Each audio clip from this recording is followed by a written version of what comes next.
Alhamdulillah wa kafa wa salatu ala al-mustafa sayyidina Muhammad wa ala alihi wa ashabihi najma'in. Rabbi syrah li sadri wa yassir li amri wa hlul 'uqdatam min lisani yafqahu qawli. Bapak, Ibu yang berbahagia, mudah-mudahan Allah Subhanahu wa taala merahmati kita semua. Alhamdulillah. Di siang ini menjelang sore kita bisa bermuajah kembali selepas Idul Fitri.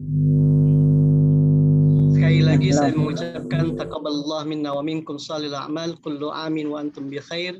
Mohon maaf lahir dan batin, semoga kita semua menjadi hamba Allah dan umat Nabi Muhammad yang ditingkatkan kemampuan kita, meningkatkan ketakwaan kepada Allah Subhanahu wa taala, yang menjadikan Ramadan menghiasi di bulan-bulan yang akan datang. Dan semoga kita mendapatkan pintu rayyan untuk masuk surganya Allah Subhanahu wa taala. Amin. Bapak Ibu sekalian, hari ini secara surat saya sudah menerima di pekan yang lalu, namun saya membaca surat dari Pak Syukron itu dalam perjalanan jadi tidak membaca secara utuh, dan baru tadi pagi baru ngeh, oh iya hari ini adalah hari terakhir. Dan saya baca memang ada pemangkasan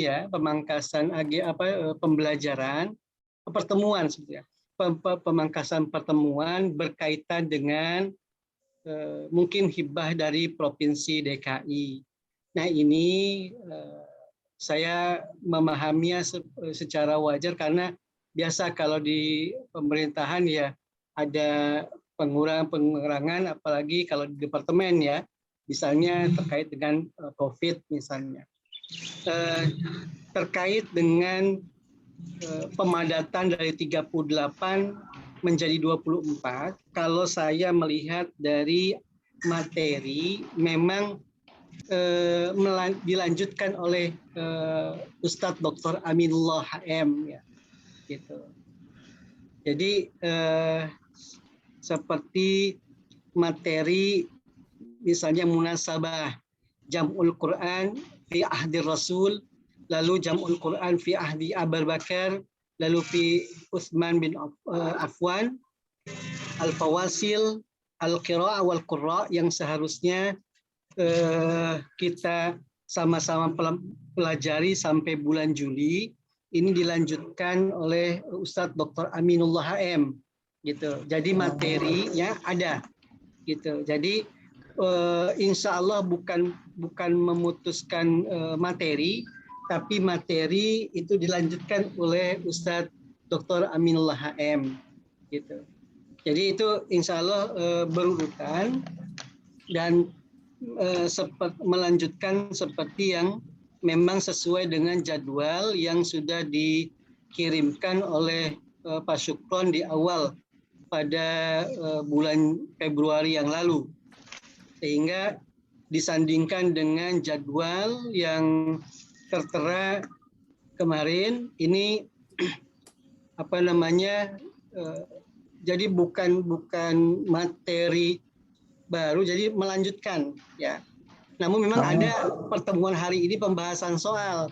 Nah ini pembahasan soal mungkin saya memahaminya sebagai apa? Pertama evaluasi, yang kedua review, mungkin review terhadap apa yang saya sudah berikan ke Bapak Ibu sekalian. Dan saya baru memang berkomunikasi dengan Pak Syukron terkait ujian ya, terkait ujian. Jadi ini baru dijawab oleh Pak Syukron bahwa memang ada ujian ya. Jadi pembahasannya bisa jadi ya selesai dari materi dari Pak Ustadz Dr. Aminullah HM selesai, baru mungkin ada evaluasi. Nah mungkin ini yang menjadi pendahuluan ya, gitu, terkait pertemuan hari ini yang insya Allah sesuai jadwal memang terakhir. Nah, saya juga sedang meramu nih dari mana saya mereview, gitu. mungkin saya atau ada tanya jawab dulu atau saya review dulu bagaimana nih Bapak Ibu sekalian. Karena kalau pembahasan soal seyogianya nanti insya Allah saya akan buatkan rangkuman terlebih dahulu. Ya, saya buat rangkuman terlebih dahulu terkait dengan misalnya soal gitu. Artinya ada soal misalnya ya analisa soal bagaimana, lalu bagaimana kita menganalisanya, lalu bagaimana penyandaran dalilnya misalnya. Itu mungkin perlu saya saya siapkan terlebih dahulu dan insya Allah saya share ke Bapak Ibu sekalian di grup. Dan yang kedua terkait tadi memang ada komunikasi dari Pak Noviar terkait misalnya pendalaman saya selagi misalnya ada kesempatan waktu, kesehatan, insya Allah ingin berbagi dengan Bapak Ibu sekalian dengan ilmu yang saya sedikit saya miliki. Jadi insya Allah saya luangkan waktu. Ya mudah-mudahan kita semua sehat walafiat dan memang ada kesesuaian waktu lah. Jadi memang tidak mungkin di hari Rabu juga, karena kan hari Rabu ada Ustadz Dr. Aminullah HM. Insya Allah akan melanjutkan materi yang memang selanjutnya yang sudah dibahas di pekan-pekan yang di bulan-bulan yang lalu. Mungkin itu yang bisa saya jelaskan terkait pemadatan ya dari 38 sampai 24. Saya secara prinsip saya tidak memahami gitu. Jadi kalau saya pahami memang materinya ini sama. Kalaupun ada yang dipotong kemungkinan itu materi yang di belakang gitu. Harusnya 19 pertemuan di saya, 19 di Pak Amin, mungkin dipotong jadi 12, nah itu pemotongan di belakang. Karena saya lihat dari silabus itu sama gitu. Walaupun memang sebagian sudah digabung di pertemuan pertemuan tentang Al-Qur'an kalau nggak salah gitu. Baik Bapak Ibu sekalian, bagaimana? Saya berusaha mereview saja ya. Iya, atau bagaimana? Ya, Pak Ustadz, review aja. Review aja Ustadz, review dulu. Saya mungkin mau mereview dari pemaknaan Al-Qur'an. Ya, mudah-mudahan dengan waktu yang sangat terbatas dan memang saya belum mempersiapkan sebetulnya, ya, mempersiapkan secara ringkas materinya, tapi mudah-mudahan kita bisa menangkap. Pertama bahwa mulai dari pertanyaan untuk apa sih kita belajar ulumul Quran. Betul memang kalau kita memahami apakah ketika kita menguasai ulumul Quran, kita bisa menjadi mufassir. Salah satu syarat menjadi mufassir adalah menguasai ulumul Quran. Tentunya syaratnya banyak. Syaratnya banyak, termasuk bahasa Arab, gitu kan. Itu termasuk ya ulum yang lain. Akan tapi salah satu ulumul Quran adalah salah satu ilmu yang memang dikuasai oleh mufassir yang ada. Nah, di antara pembahasan ulumul Quran adalah kita memahami terlebih dahulu Al-Quran. Al-Quran ini apa sih? Artinya Al-Quran ini segi makna misalnya. Ini apa? Ketika kita sandingkan misalnya dari masdar kata kerja yang dibenarkan, kalau kita mengambil dari qara'a yaqra'u qira'atan, maka Quran adalah bacaan. Kenapa ya? Kita baca.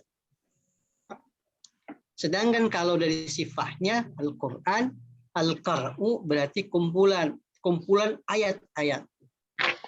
Nah itu dari segi leksikal generik dari bahasa. Sedangkan dari istilah yang kita pahami kalamullah al-munazzal ala Muhammadin sallallahu alaihi wasallam al-muta'abbad bitilawatihi. Jadi perkataan atau firman Allah Subhanahu wa taala yang diturunkan kepada Nabi Muhammad SAW baik melalui Jibril ataupun secara langsung kepada Nabi Muhammad SAW, di mana membacanya adalah dinilai ibadah. Nah, ini yang tentunya kita harus pahami. Titik poinnya adalah Al-Quran firman Allah. Ada hadis. Nah, hadis ini adalah perkataan Nabi. Walaupun memang dalam beberapa dalil dikatakan wa ma yantiqu 'anil hawa in huwa illa wahyu. Apa yang diucapkan oleh Rasul adalah wahyu. Betul. Jadi apa yang diungkapkan oleh Rasul adalah wahyu, itu betul. Akan tetapi berbeda dengan Al-Quran. Al-Quran kalamullah. Sedangkan hadis adalah perkataan Rasulullah SAW. Nah, perbedaan ini yang tadi yang muta'abbad bitilawatihi. Al-Quran seperti dijelaskan oleh para ulama, ketika membacanya ini mempunyai nilai ibadah. Ya, nilai ibadah. Berbeda dengan hadis. Ketika kita membaca Al-Quran, ya, ketika kita membaca Al-Quran, maka sesuai dengan riwayat dari Nabi SAW, dia akan dinilai ibadah. Bagaimana menghitungnya? Menurut riwayat dari Rasulullah SAW dikatakan apaan? La aqulu alif lam mim harfun. Itu ketika menilai ibadah ketika membaca Al-Quran, itu tidak dihitung alif lam mim itu dalam satu hitungan. Kata Nabi. Akan tetapi kata Nabi, alif harfun, alif satu huruf, lamun harfun, lam satu huruf, mim satu huruf. Nah, jadi Nabi Muhammad SAW menyatakan, kenapa dia muta'abbad, kenapa baca Al-Quran itu memiliki nilai ibadah? Karena dijanjikan oleh Allah Subhanahu wa taala melalui Rasul bahwa Allah akan menjaza, akan memberikan pahala kepada siapapun yang membaca Al-Quran. Itu dengan hitungan apa? Satu huruf yang dibaca dikalikan 10 kebaikan. Sedangkan hadis itu tidak dihitung demikian. Hadis yang kita baca tidak dinilai ibadah. Kapan bernilai ibadah? Ketika hadis direfleksikan dalam perilaku kita, dicontohkan dalam perilaku kita terhadap apa yang diungkapkan oleh Rasulullah SAW. Jadi kalau Al-Quran itu bukan hanya dikerjakan, bukan hanya dilakukan, akan tetapi sudah mendapatkan pahala sejak dibacanya. Kita baca, dapat pahala, apalagi diikuti. Sedangkan hadis, bacanya belum nih. Bacanya belum mendapatkan pahala. Karena tidak dikasih pahala kalau bacanya. Kapan dapat bacanya, kapan pahalanya? Ketika kita melakukan apa yang dilakukan oleh Rasul. Nah, inilah di antara perbedaan, salah satu perbedaan dari Al-Quran dan hadis. Nah, ketika kita menyandingkan Al-Quran dan hadis, apa sih fungsi hadis? Fungsi hadis adalah penjelas terhadap Al-Quran. Pertanyaannya, apa kurang ya kita cukup pegang Al-Quran misalnya? Artinya, apa enggak cukup nih berdoman kepada Al-Quran? Kan Al-Quran itu maha sempurna. Apa enggak cukup Betul, Al-Quran itu sempurna, Bapak Ibu sekalian. Akan tetapi ada hukum-hukum yang memang dalam Al-Quran masih bersifat umum, global, belum dirinci. Maka Rasul Shallallahu Alaihi Wasallam hadir sebagai apa? Mufassir yang merincikan, yang menafsirkan terhadap hukum-hukum yang dalam Al-Quran itu masih bersifat global, dirinci oleh Rasul. Contohnya apa? Contohnya sholat. Sholat dalam ayat Al-Quran itu hanya dijelaskan apa? Aqimus sholat. Aqimus sholat saja. Suruh dirikan sholat. Seandainya kita ngebayangin sekarang nih, seandainya Nabi tidak ada, lalu Nabi tidak memberikan penjelasan lewat hadis, bisa jadi sholat yang kita lakukan, sholat saya dengan sholat Bapak Ibu sekalian pasti berbeda. Beda-beda. Pasti berbeda. Yes, suka-suka. Ya, pasti berbeda. Maka apaan? Nabi menjelaskan, Sallu kama ra'aitumuni usolli. Nah, jadi hadis itu berfungsi sebagai apa? Sebagai penjelas terhadap Al-Quran. Sebagai penafsir terhadap ayat-ayat Al-Quran. Jadi sebaik-baiknya mufassir adalah Nabi Sallallahu Alaihi Wasallam. Nah, itulah salah satu fungsi dari hadis. Nah, terkait dengan fungsi hadis, maka ketika ada seseorang misalnya, saya tidak percaya hadis misalnya, saya cukuplah berpegang pada Al-Quran. Betul dalam satu sisi. Akan tetapi, bagaimana dengan fungsi hadis terkait dengan ayat-ayat yang memang bersifat global? Seperti tadi, sholat tersebut. Itu pasti ketika tidak ada fungsi hadis sebagai bayan atau tafsir terhadap ayat Al-Quran, pasti akan berbeda di umatnya. Kenapa? Karena ada pemahaman yang berbeda-beda antara satu orang dengan orang yang lain. Oleh karena tidak mungkin kita tidak menggunakan hadis. Dulu mungkin ada ingkarus sunnah misalnya. Itu betul-betul tidak mempercaya hadis. Maka saya cukup bertanya lah, kalau nggak percaya hadis gimana melaksanakan sholatnya? Sedangkan kaifiyatus sholat itu dijelaskan Rasul dalam hadis. Itu yang pertama. Yang kedua, memang hadis itu tidak seperti Al-Quran periwayatannya. Periwayatan Al-Quran itu mutawatir. Apa mutawatir? Mutawatir itu adalah diriwayatkan oleh banyaknya periwayat di setiap tingkatan. Mutawatir. Maka Al-Quran itu semuanya mutawatir.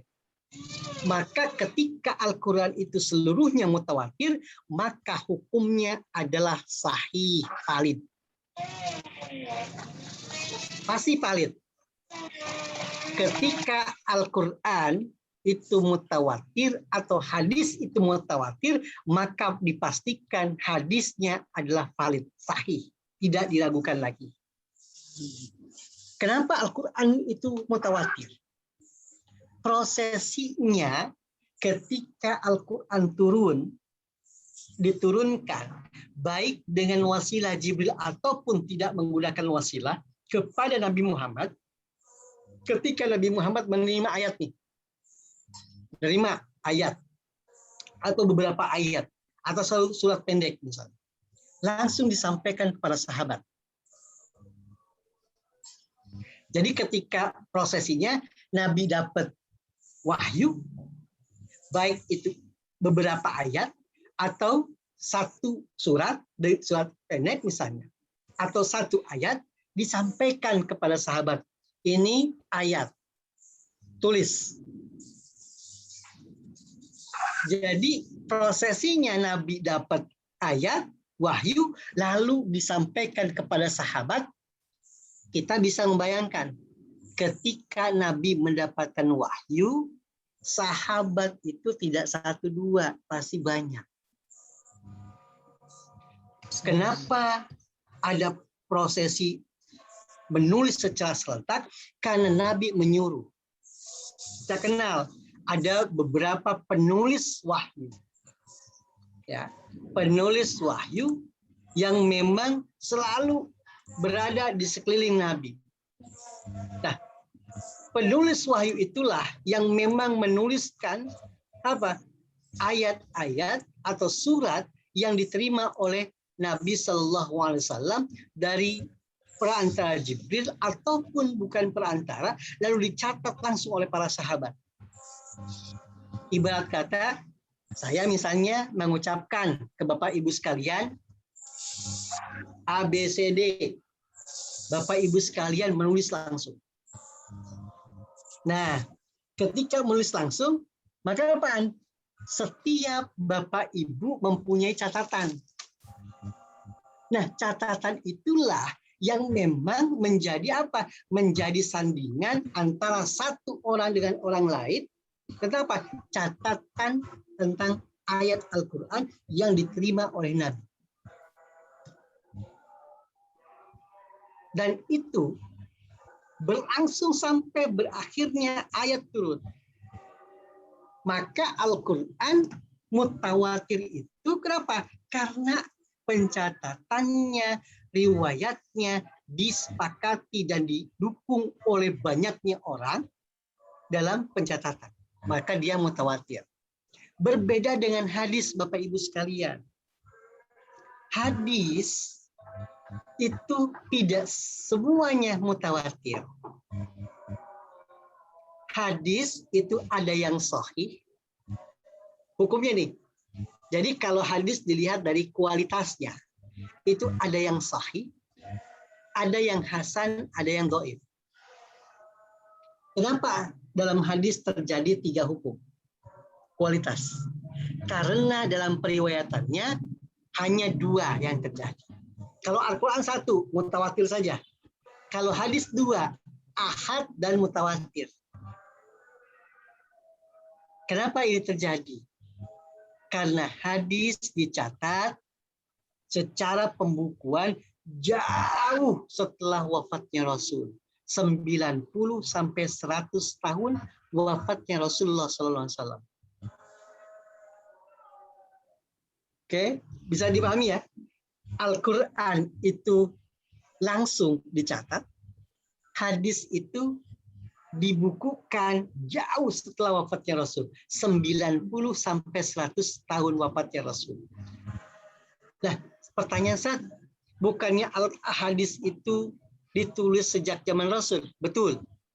Ada 2 hadis. Bapak Ibu sekalian, apa kita tunda salat asar terlebih dahulu? Sudah asar? Kalian aja. Belum azan dulu. Atau sampai 4:30 atau bagaimana? Saya serahkan. Boleh. Salat asar dulu. Salat asar dulu ya. Ya. Sampai 3:30 ya, Pak ya, Bapak Ibu saya. Ya, oke. 15 cukup ya. Ya. 15 menit ya. Baik. Saya izin pamit dulu.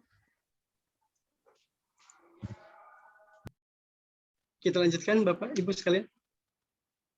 Waalaikumsalam Ustaz. Baik. Kita lanjutkan. Bismillahirrahmanirrahim.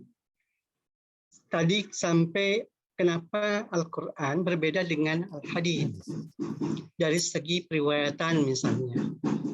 Kalau Al-Quran seluruhnya adalah mutawatir. Kalau seluruhnya mutawatir, maka seluruh Al-Quran adalah sahih. Nah, berbeda dengan hadis. Hadis tidak seluruh hadis ini adalah sahih. Atau tidak seluruh hadis diriwayatkan mutawatir. Maka hadis dari segi hukum itu memungkinkan 3. Pertama, sahih. Yang kedua hasan, yang ketiga adalah dhaif.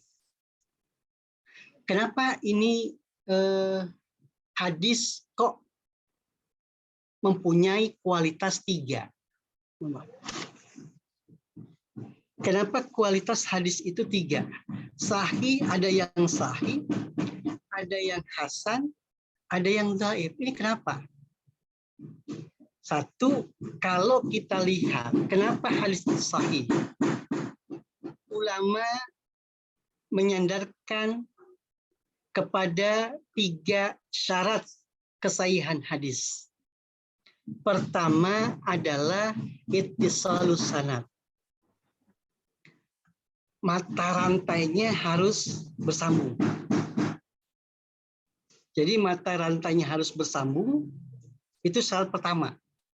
Artinya kalau mata rantai itu kita baca, misalnya kalau Bapak Ibu sekalian membaca dalam Sahih Muslim misalnya, ada haddatsana, haddatsani, haddatsana misalnya, an, nah itulah lambang periwayatan ketika apa? Di antara satu periwayat meriwayatkan kepada orang lain, lalu menerima dan terus diriwayatkan. Itulah yang disebut dengan sanad. Jadi sanad itu adalah kumpulan para perawi hadis, yaitu mata rantai yang membawa isi hadisnya. Itulah sanad. Jadi syarat pertama adalah ittisalus sanad. Syarat yang kedua, tidak hanya dia ittisal, tapi dia harus adil. Adil bukannya mendudukkan satu tempat ke tempat yang lain atau hal pada tempatnya, akan tetapi adil di sini adalah bagaimana seorang perawi dapat mengimplementasikan diri dalam ketaatan kepada Allah Subhanahu wa taala dan hubungan dengan manusia. Itulah keadilan dalam perspektif ilmu hadis. Contoh misalnya, seorang ahli ibadah, akan tetapi dalam dunia sosialnya dia tidak berlaku baik kepada orang lain, ini tidak bisa. Maka dia harus dua-duanya. Bagus. Yang ketiga, dhabt, kecerdasan. Jadi para perawi hadis itu dia harus menghafal matan hadis, riwayat, menghafal matan hadis, menghafal redaksi kaul Nabi Shallallahu Alaihi Wasallam, pun dia harus menghafal nama perawi yang membawanya. Oleh karenanya, syarat ketiga adalah dhabt, kecerdasan, itu diperlukan dalam syarat kesahihan hadis. Yang keempat, tidak ada cacat. Yang kelima, tidak ada syad atau keraguan-keraguan atau kejanggalan. Nah, saya bahas dari dhabt. Kenapa dhabt itu perlu? Karena seorang perawi itu harus menghafal banyaknya perawi, banyaknya kaul Nabi. Ketika seseorang ternyata punya riwayat, punya 10 hadis misalnya. 9 dia riwayatkan dengan baik. Dia riwayatkan dengan baik, tidak ada celah, tidak ada keraguan-keraguan, tidak ada kesalahan. Lalu satu hadis ternyata dia ragu dan dia agak tergelincir hafalannya. Nah, ini yang memungkinkan menjadi cacat. Jadi kalau tadi ittisalus sanad bagus, adilnya bagus, sifat muruahnya bagus, kecerdasannya bagus, tidak ada cacat, baik dalam sanad ataupun dalam matan, tidak ada syad, baik dalam sanad atau matan, maka di hadis yang 5 syarat ini terpenuhi, dia jadi hadis sahih. Ketika perawinya ternyata kecerdasannya kurang, maka perawi tersebut dapat mengkategorikan kualitas hadisnya menjadi hasan. Jadi hasan itu di bawah sahih. Ya. Hasan itu karena faktor qillatud dhabt. Kecerdasannya apa ya, istilahnya kurang. Kalau sahih, kecerdasannya sempurna dia. Dan yang ketiga adalah dhaif. Dhaif adalah tidak terpenuhinya salah satu dari 5 syarat tersebut. Contoh, ilat, cacat. Cacatnya di mana? Baik di matan. Contohnya apa? Misalnya hadis, tolabul ilmi faridatun ala kulli muslimin wa muslimatin. Nah, hadisnya stop dari sampai muslimin. Wa muslimatin tidak boleh masuk. Kenapa? Jadi cacat. Artinya tambahan. Hadis, matan hadis tidak boleh ditambah, tidak boleh dikurangin. Jadi harus betul-betul dia sesuai dengan apa yang diungkapkan oleh Rasulullah SAW. Itu yang pertama. Atau dikurangin, nggak boleh juga. Atau nyisip, nggak boleh juga. Nah, hadis ketika misalnya ada sisipan, ada tambahan, maka hadisnya adalah dhaif. Nah, itu pembedaan. Lalu kenapa perbedaan? Kenapa kok ada nggak sih hadis palsu? Ada, Bapak Ibu sekalian. Hadis palsu itu terjadi ketika fitnah kubro. Maka terbagilah kelompok-kelompok dalam Islam. Kenapa terjadinya hadis palsu? Apa sih yang disebut hadis palsu? Yang disebut hadis palsu adalah satu kaul, ya, satu kaul, satu perkataan yang disandarkan kepada Rasul, padahal Rasul tidak mengatakan. Contoh, misalnya saya mensugesti. Sedang ceramah, saya sugesti nih misalnya. Bapak Ibu sekalian, mari belajar di LBIQ. Siapa yang belajar di LBIQ masuk surga. Saya mengatakan demikian. Misalnya. Itu saya katakan lewat kaul saya. Tanpa menyandarkan kepada Rasul. Kaul kedua, saya sandarkan.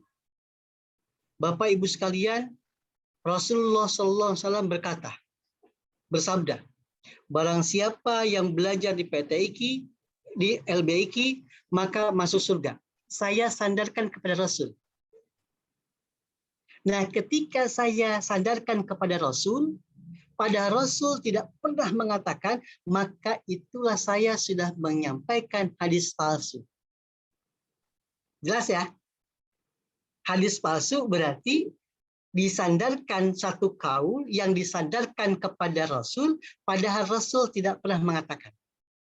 Itu bentuk pertama dari hadis palsu. Yang kedua, bisa jadi hadis palsu itu ada periwayatnya. Periwayatnya itu dinilai oleh ulama sebagai periwayat kadzab misalnya, pembohong. Maka hadisnya bisa dikategorikan sebagai hadis palsu. Nah, inilah yang membedakan Al-Quran seluruhnya mutawatir, maka seluruhnya adalah valid, adalah sahih. Hadis tidak dicatat seluruhnya sejak zaman Nabi. Kita ingat dalam sejarah hadis baru dikumpulkan, ditadwin kembali ketika Umar bin Abdul Aziz memerintah. Itu dikumpulkan. Betul, ada kegiatan tulis-menulis pada zaman Nabi. Tapi tidak seperti penulisan Al-Quran. Sehingga hadis tidak terlepas, ada yang sahih, ada yang hasan, ada yang dhaif. Nah, Bapak Ibu sekalian, ini yang bisa saya jelaskan untuk mengurai Al-Quran secara definisi, lalu disandingkan perbedaan Al-Quran dengan hadis. Ya, baik segi periwayatan, lalu baik lagi segi efek terhadap pembacanya. Nah, saya lanjutkan kepada ada enggak sih nama-nama selain Al-Quran. Kita sudah menjelaskan di term sebelumnya bahwa dalam Al-Quran tidak hanya menyebutkan dengan nama Al-Quran saja. Akan tetapi kadang Al-Quran hadir dengan nama Al-Quran, Al-Kitab, atau Al-Furqan, atau Al-Zikr, atau At-Tanzil. Sama nih pemaknaannya. Artinya apaan? Ketika disebutkan Al-Zikr, berarti dialah Al-Quran juga. Al-Furqan adalah nama lain dari Al-Quran. Al-Kitab pun demikian. At-Tanzil demikian. Itu nama-nama yang direkam dalam Al-Quran. Selain dalam Al-Quran, sebutan nama, sifat yang menyertai Al-Quran itu banyak sekali disebutkan dalam Al-Quran. Misalnya, Nur Mubin, ya. Al-Huda, Hudan lil Muttaqin. Mau'idhah, Asy-Syifa, misal Mubarak, Bushra, Aziz, Majid, Bashir. Silakan lihat materi yang sudah kita jelaskan. Nah, artinya apa? Al-Quran yang kita baca ketika resapan namanya bukan hanya Al-Quran. Akan tetapi apa? Ada juga Al-Kitab, Al-Furqan. Nah, ini perlu dipahami oleh kita semua bahwa Al-Quran tidak hanya menyebutkan diri sebagai Al-Quran saja, akan tetapi bisa jadi At-Tanzil, Al-Zikr, atau Al-Kitab. Inilah nama-nama lain dari Al-Quran yang kita kenal. Bapak Ibu sekalian, di antara ilmu yang kita pelajari dari ulumul Quran, jadi kemungkinan Bapak Ibu sekalian saya tidak bisa menjelaskan atau merangkum secara keseluruhan. Insya Allah saya buatkan ya. Saya buatkan rangkumannya karena di sini saya betul-betul belum mempersiapkan kalau pembahasan soal. Jadi insya Allah nanti saya akan buatkan PowerPoint atau PDF terkait rangkuman lah ya, rangkuman dalam bentuk misalnya soal dan jawab misalnya. Soalnya apa sih ini jawaban misalnya seperti ini. Ketika misalnya Makiyah itu apa sih? Maka jawabannya seperti ini misalnya. Artinya penjelasan seperti itu. Mungkin itu bentuknya yang akan saya jelaskan. Nah, untuk review selanjutnya yang saya akan jelaskan adalah Makiyah wa Madaniyah. Kita tahu Al-Quran misalnya diturunkan dalam dua keterangan. Pertama dijelaskan 22 tahun, 2 bulan, 22 hari. Dalam keterangan lain 23 tahun, 13 tahun di Makkah dan 10 tahun di Madinah. Berbicara Makkiyah Madaniyah, kita berbicara tentang posisi turun. Ada 3 hal. Ya, ada 3 hal. Kalau kita berbicara masa, i'tibaru zamanin nuzul, i'tibaru zamanin nuzul, berarti kita mengidentifikasi ayat dan surat Al-Quran sesuai dengan waktunya. Kenapa waktunya? Waktu di mana Nabi hijrah dan sebelum hijrah. Kalau ayat dan surat diidentifikasi sesuai hijrah dan tidak sebelum dan setelah hijrahnya Rasul, maka kita bisa mendefinisikan Makiyah itu adalah ayat dan surat yang diturunkan oleh Allah Subhanahu wa taala sebelum Nabi hijrah ke Madinah. Oke, itu pertama. Yang kedua, bisa jadi ketika apa? Makiyah bisa jadi kita pahami juga dia ayat yang turun di sekitar Mina, Arafah, Hudaybiyah. Kalau kita sandingkan kepada tempat. Kalau tadi pertama adalah ayat dan surat turun sebelum hijrah Nabi dari Mekah ke Madinah, berarti sebelum hijrah Makkiyah. Setelah hijrah, Madaniyah. Kalau identifikasinya masuk ke kategori misalnya turun di sekitar Mekah, misalnya Mina, Arafah, Hudaybiyah, itu Makkiyah. Kalau disebutkan misalnya di Kuba, di Sul'a misalnya, itu Madaniyah. Jadi tergantung kita memahaminya nih. Gitu. Artinya tergantung dari mana posisinya. Contoh misalnya, tadi kalau kita identifikasi kepada yang tiba zaman nuzul, masa turunnya, kalau identifikasi hijrahnya Nabi, maka sebelum hijrah Nabi Makkiyah, setelah hijrah Nabinya Madaniyah. Kalau kita identifikasi geografis tempatnya, seperti yang saya jelaskan tadi. Kalau sekitaran Mekah misalnya, ada Mina, ada Arafah, ada Hudaybiyah, maka itulah Makkah, Makkiyah.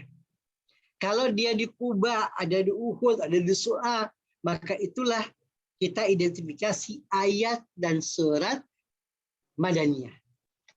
Oke. Yang ketiga, kawan-kawan, Bapak Ibu sekalian, identifikasi terhadap Makki wal Madani merujuk kepada apa? Khitab. I'tibarul mukhatab. Artinya objek pembicaraan atau lawan pembicaraan.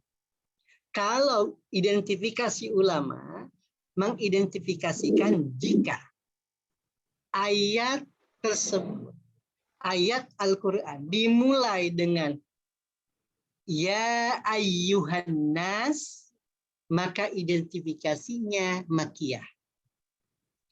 Jika ayat diawali dengan kalimat ya ayyuhalladzina amanu, maka identifikasinya ini Madaniyah. Nah, jadi ketika berbicara Makkiyah wa Madaniyah, itu ada tiga hal yang bisa kita rujuk. Kalau merujuk kepada masa hijrah Nabi, maka kita identifikasi sebelum dan sesudah hijrah. Kalau kita identifikasi ke geografis, maka bagian Mekah mana atau daerah Mekah itu dari Makkiyah, maka bagian dari Madinah, maka Madaniyah. Yang ketiga, identifikasi terhadap khitab, mukhatabnya. Seruannya ke siapa? Kalau ya ayuhan nas, ayat-ayat yang menggunakan kata atau kalimat ya ayuhan nas, maka Makkiyah. Ketika menggunakan ya ayyuhalladzina amanu, maka itu Madaniyah.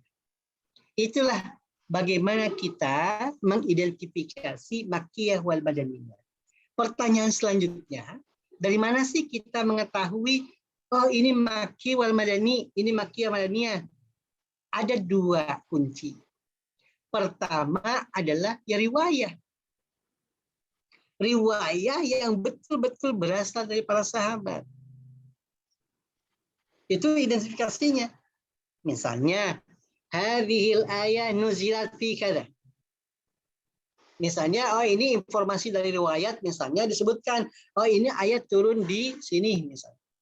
Maka itu adalah apaan?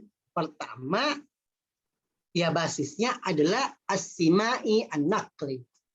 Al-manhaj as-sima'i an-naqli. Artinya apa? Menyandarkan kepada riwayatan. Yang kedua, hasil ijtihad. Yang tadi, ketika ya ayuhan nas, ya ayyuhalladzina amanu, misalnya. Ijtihad para ulama misalnya untuk menganalisa, ini ayat-ayat atau surat-surat Makkiyah atau Madaniyah sih, maka itulah ijtihad. Nah, ini adalah artinya dua hal yang memang bisa kita rujukan bahwa mengetahui Makki wal Madani itu melalui riwayah dari para tabi'in atau sahabat yang menjelaskan dan para ulama. Yang selanjutnya, manfaatnya apa mengetahui Makkiyah wal Madaniyah? Yang pertama, setidaknya menjadi alat bantu dalam hal menafsirkan Al-Quran. Yang kedua, kita bisa meresapi, oh ayat Al-Quran ketika turun di Mekah gaya bahasanya begini. Biasanya orang sastra. Mengidentifikasi gaya bahasa. Kalau Makkiyah ini begini, kalau Madaniyah begini. Yang ketiga, bisa kita pahami, kita bisa mengurai sejarah hidup Rasul melalui ayat-ayat Al-Quran. Nah, ini adalah review terhadap Makkiyah wal Madaniyah. Artinya bahwa dalam Al-Quran ada Makkiyah, ada Madaniyah, itu bisa diidentifikasi sesuai dengan identifikasi ulama ketika kita menyandarkan kepada masa hijrah Rasul dan belum hijrah Rasul, maka kita bisa memahami, oh bahwa Al-Quran itu diturunkan ya sebelum hijrah Nabi dan setelah hijrah Nabi. Kalau kita menggunakan kepada pembahasan misalnya pemahaman dari geografis, maka daerah-daerah yang meliputi misalnya meliputi daerah Mekah itulah Makkiyah, ketika meliputi daerah Madinah itulah Madaniyah. Nah, ini untuk pembahasan dari Makkiyah wa Madaniyah. Selanjutnya yang bisa saya jelaskan nuzul Al-Quran. Ketika berbicara tentang nuzul Quran, turunnya Al-Quran, kita sudah bahas bagaimana sih Allah menyampaikan. Ada dua hal. Bisa jadi satu dengan konsep perantara Jibril, yang kedua bukan perantara Jibril, artinya langsung. Nah, ketika Al-Quran itu turun kepada Nabi Muhammad SAW, itu tidak sekaligus seperti yang saya jelaskan tadi di awal. Tadrijian, dia berangsur-angsur. Al-Quran turun berangsur-angsur. Maka ketika kita memahami berangsur-angsur, maka yang kita pahami, oh Al-Quran itu pertama turun tidak sekaligus, yang kedua ada prosesi. Kalau tadi saya katakan misalnya ada fase, ada yang mengatakan 10, 13 tahun dan 10 tahun, maka ketika kita pahami dari gambar yang pernah kita visualisasikan di pertemuan sebelum-sebelumnya, ada fase di mana Al-Quran diturunkan Allah fil lauhil mahfuz. Jadi diturunkan oleh Allah Subhanahu wa taala ke Lauhil Mahfuz, ya. Dari Lauhil Mahfuz Allah turunkan ke Baitul Izzah. Jadi posisinya di Lauhil Mahfuz misalnya diturunkan ke Baitul Izzah. Nah, dari Lauhil Mahfuz itu diturunkan Baitul Izzah itu mubasyarah, langsung. Artinya apaan? Ibarat kata kalau saya lihat misalnya gambarkan Quran seperti ini misalnya, dari Lauhul Mahfuz turun ke Baitul Izzah. Satu Quran. Dari Baitul Izzah, yaitu Baitul Sama'i dunia, atau langitnya dunia, itu dikatakan tuh. Maka dari Baitul Izzah, maka diturunkan itu apaan? Tidak secara keseluruhan. Artinya apaan? Berangsur-angsur. Nah, itulah yang prosesi di mana Rasulullah SAW menerima ayat, menerima beberapa ayat, menerima surat itu secara apa? Berangsur-angsur. Hikmahnya apa? Kalau kita analisa misalnya, hikmahnya apa sih? Kok ayat Al-Quran kenapa nggak disampaikan langsung kepada Nabi Muhammad secara langsung misalnya? Satu, memantapkan jiwa Nabi Muhammad SAW. Kenapa? Kita baca sejarah. Bagaimana Nabi ketika menerima wahyu pertama itu ketakutan sekali. Maka Nabi itu dipantapkan jiwa. Yang kedua apa? Dimuliakan. Karena Nabi memang sudah mulia, tapi ketika turunkan itu dimuliakan oleh Allah Subhanahu wa taala. Yang ketiga, karena apa?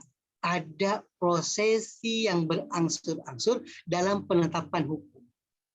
Nah, ini yang kita pahami dari kenapa Al-Qur'an diturunkan secara berangsur-angsur adalah apa? Karena ada hukum-hukum yang memang diberikan secara berangsur-angsur oleh Allah Subhanahu wa taala.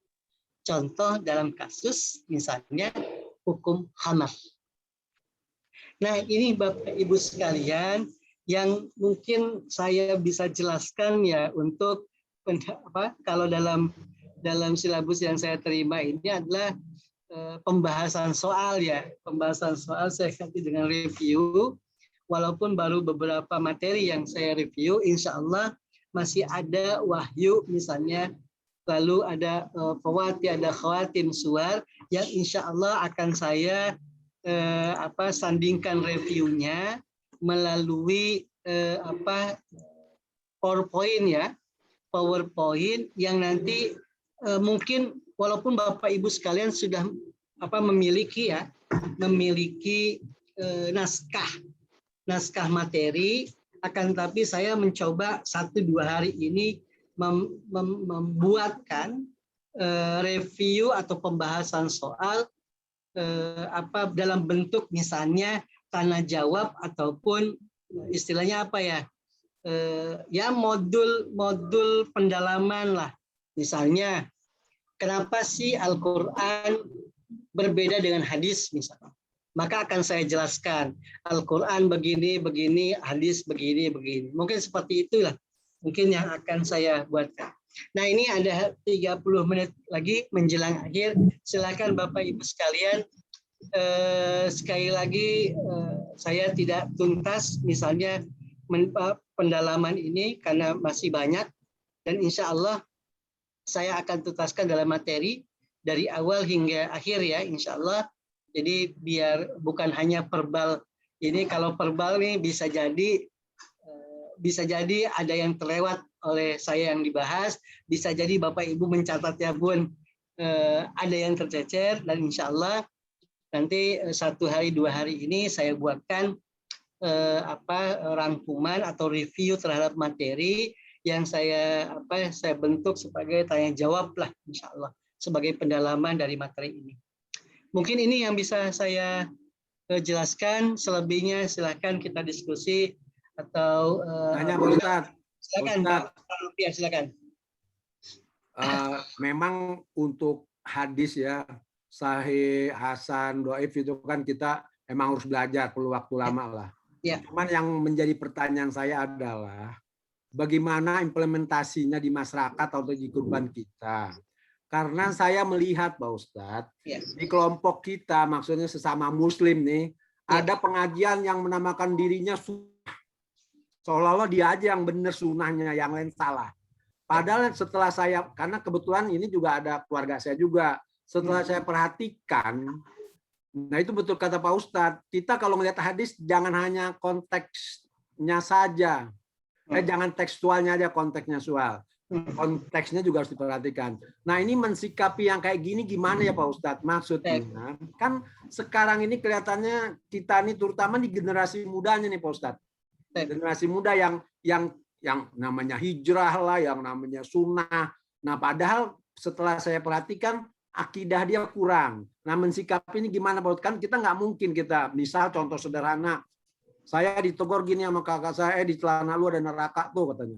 Kenapa lu pakai celana nggak cingkrang katanya. Padahal yang Pak Ustadz bilang, kita boleh nggak gitu, yang penting nggak sombong kan gitu yang Pak Ustadz bilang. Nah itu yang penting gimana Pak Ustadz kita mensikapi. Karena apa? Karena ya kayak sekarang nih. Sekarang terus terang aja orang-orang di luar Islam udah berani ngomong, lo enakan Quran atau Pancasila lo. Nah kan itu orang, nah kita untuk ngadepin yang kayak gitu kan kita harus satu Pak Ustadz. Nah ini gimana nih Pak Ustadz? Yang penting kita sama nih dalam soal hadis nih. Terima kasih Pak Novia. Pertama, memang kalau perbedaan cara pandang itu bukan hadir saat ini. Kita lihat perbedaan fikih, mazhab fikih itu udah 4 mazhab misalnya, atau 5 ya. dengan mazhab Ja'fari misalnya. Itu sudah lahir jauh-jauh hari. Nah, namun kita rasakan memang banyak perbedaan misalnya dalam pemahaman hadis yang saat ini. Kenapa? Karena terus terang saya memperhatikan 10 sampai 15 tahun ke belakang memang kajian hadis itu mulai marak Bapak Ibu sekalian. Artinya mulai marak, bahkan digandrungi. Baik itu di masjid-masjid perkotaan atau di perkantoran sendiri. Itu saya perhatikan, memang mulai marak.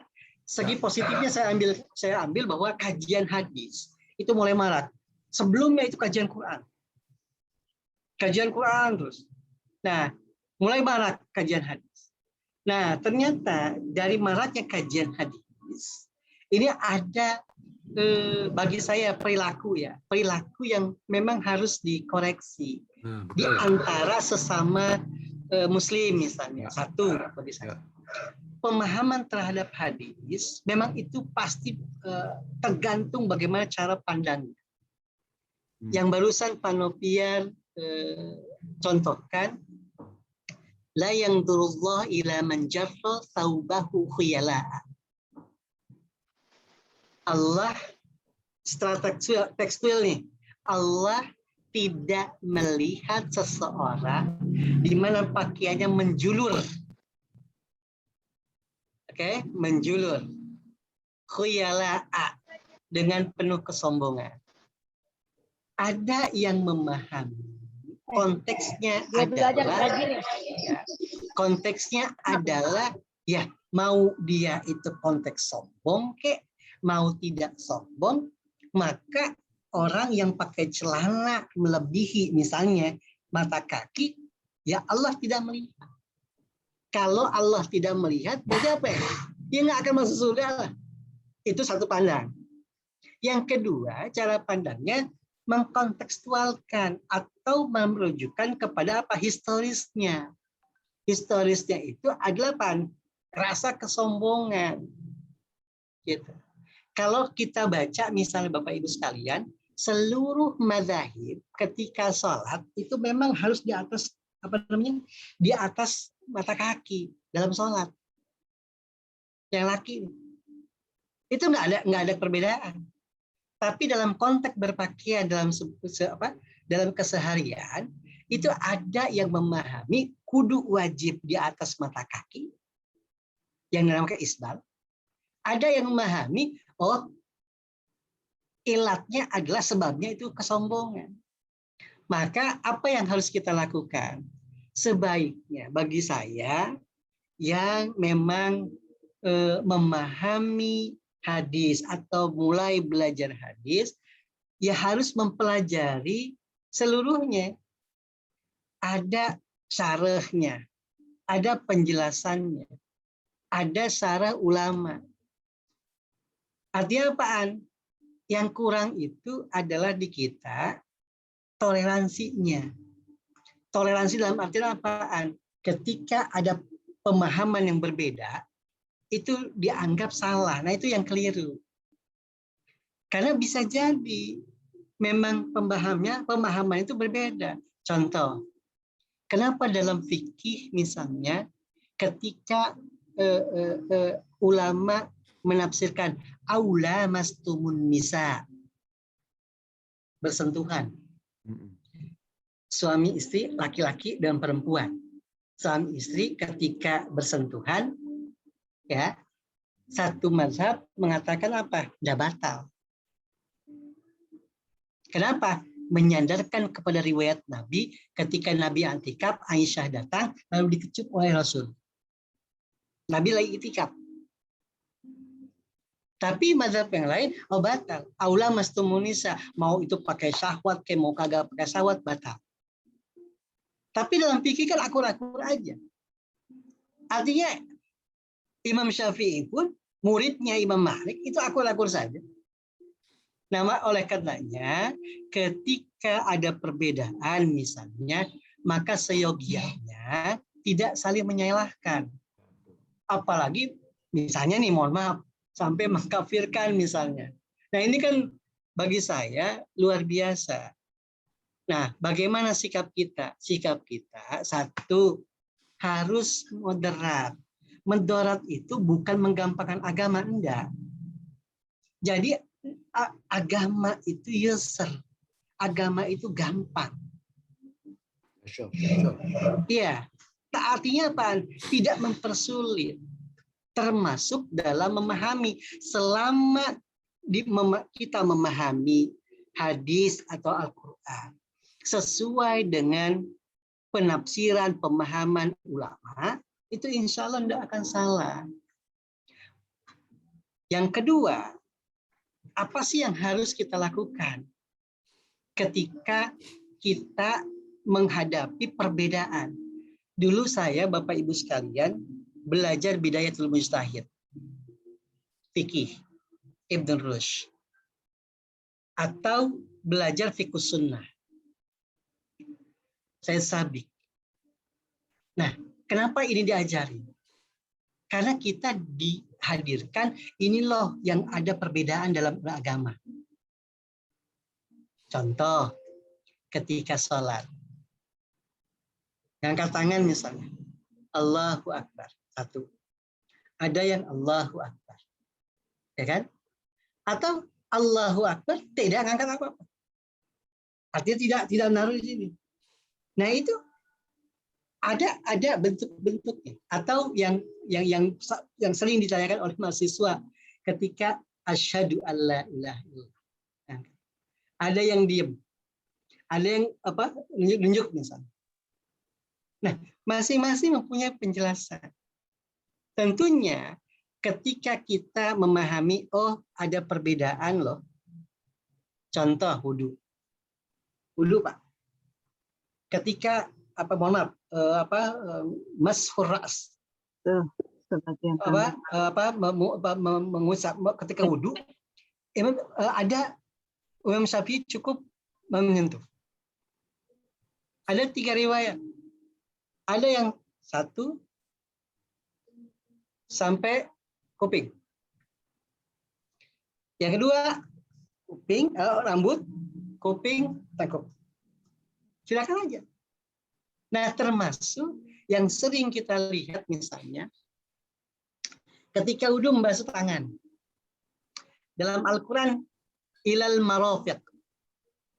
Dalam hadis pun dikatakan ilal marafiq. Marafiq itu ini kan, sikut. Nah, ketika wudu, kadang kita lupa nih. Afdolnya. Saya katakan afdolnya. Karena ada mahasiswa kemarin mengatakan, tidak sah. Saya tidak berani untuk mengatakan tidak sah. Contoh, seseorang wudu, dia ada keran, dia tuangkan dari marafiq ke asabi. Yang diajarkan Rasul dan disebutkan oleh dalam Al-Quran dari jari-jari ke sikut. Masuk ke sini kan? Jadi dari jari ke sikut.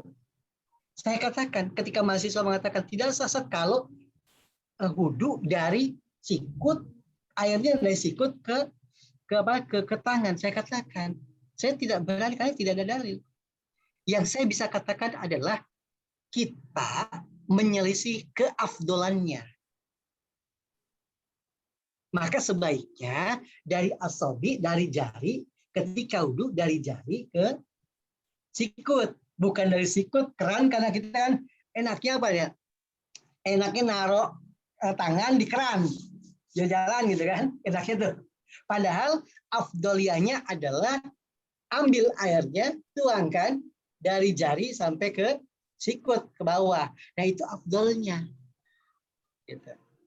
Nah fenomena yang banyak itu tidak seluruhnya. Artinya ada saja yang wudu dari marafiq, dari siku ke tangan. Saya katakan tetap sah wudunya, tapi tidak afdol. Tidak afdol apa? Tidak afdol mengikuti Rasul dan Al-Quran yang disebutkan minal asabi dan marafiq. Tapi kita tidak menyalahkan. Artinya apa? Kita tidak boleh menganggap bahwa kita paling benar. Termasuk misalnya pakai jilbab. Ada yang pakai jilbab, ada yang pakai masker, ada pakai cadar misalnya.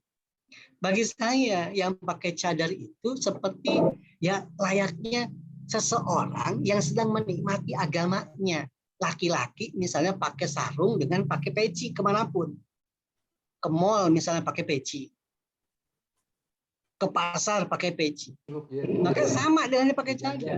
Bagi saya itulah seseorang yang menikmati nilai agamanya. Nah, yang terpenting adalah baik yang pakai cadar, yang tidak pakai cadar, tidak memposisikan diri sebagai seorang yang paling berhak masuk surga. Nah, itu yang keliru. Jadi gitu Pak Noviar ya. Memang yang perlu itu adalah satu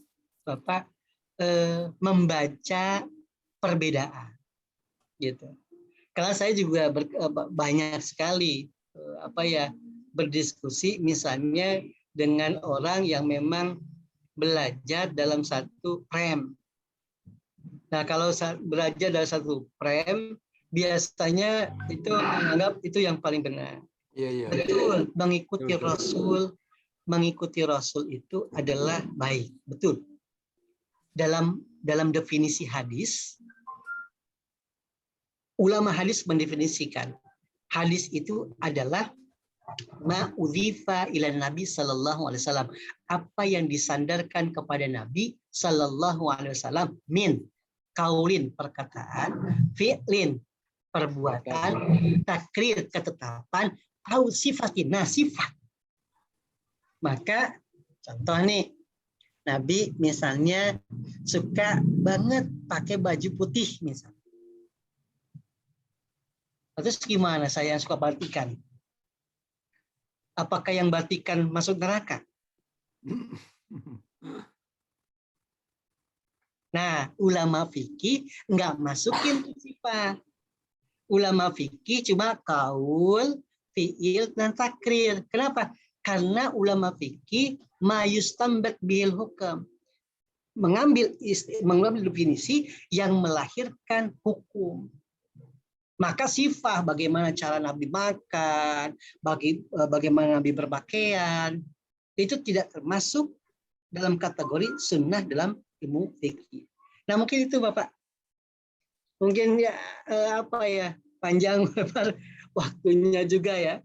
Insya Allah mudah-mudahan kita bisa. Kalau saya sih membuka diri Bapak Ibu sekalian, kalau memang ada kesempatan Bapak Ibu misalnya untuk sama-sama mengaji hadis dan ilmu hadis, saya insya Allah meluangkan waktu karena saat ini pun saya punya kajian ya hadis dan ilmu hadis gitu. Kalau memang Bapak Ibu misalnya ada luang waktu ya kita mengaji atau mengkaji bersama atau belajar bersama untuk menelaah bagaimana misalnya ilmu hadis itu kan, selain ulumul Quran yang kita bahas ini. Mungkin itu yang wallahu a'lam. Silakan Bapak, masih ada. Jadi minggu depan jadi Pak Ustadz nggak ngajar lagi? Ya, sesuai dengan surat yang saya terima di pekan yang lalu dan tadi saya sudah jelaskan, insya Allah di pekan yang akan datang hari Rabu itu akan dilanjutkan oleh Ustadz Dr. Aminullah HM ya, insya Allah.